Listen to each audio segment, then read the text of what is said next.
एक गांव में एक आदमी रहता था जो बहुत बूढ़ा हो चुका था, जिस वजह से उसे कम दिखाई देता था और बहुत कमज़ोर हो गया था। इसीलिए अपनी बची खुची ज़िंदगी अपने बेटे के साथ बिता सके, इसीलिए शहर में रह रहे उसके बेटे के घर रहने चला गया।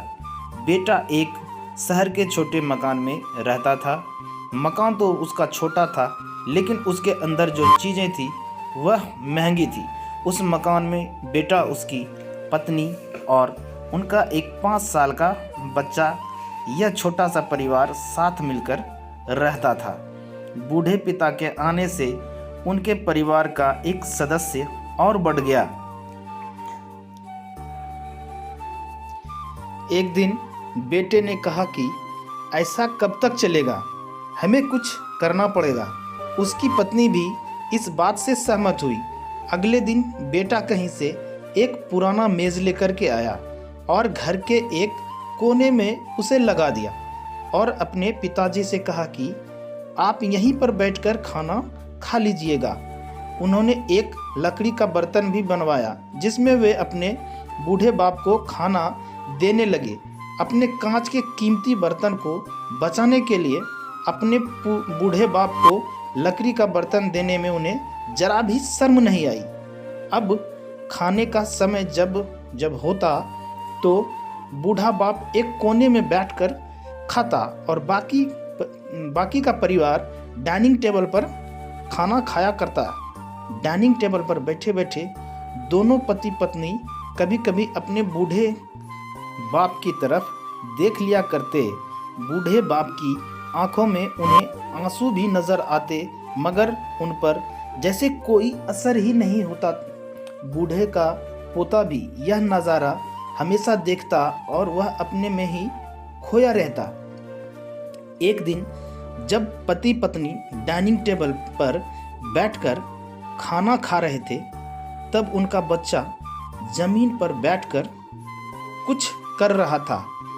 उन दोनों ने बच्चे के हाथ में लकड़ी का टुकड़ा देखा, लेकिन उन्हें कुछ समझ में नहीं आया कि बच्चा लकड़ी के टुकड़े के साथ क्या कर रहा है। जब बच्चे के पिता ने उससे पूछा कि बेटा आओ खाना खा लो, तुम नीचे बैठकर क्या कर रहे हो, तब बच्चे ने भोलेपन से कहा, अरे मम्मी पापा, मैं आप दोनों के लिए लकड़ी का बर्तन बना रहा हूँ ताकि आप लोग बूढ़े हो जाओ तो दिन में खाना दे सकूं।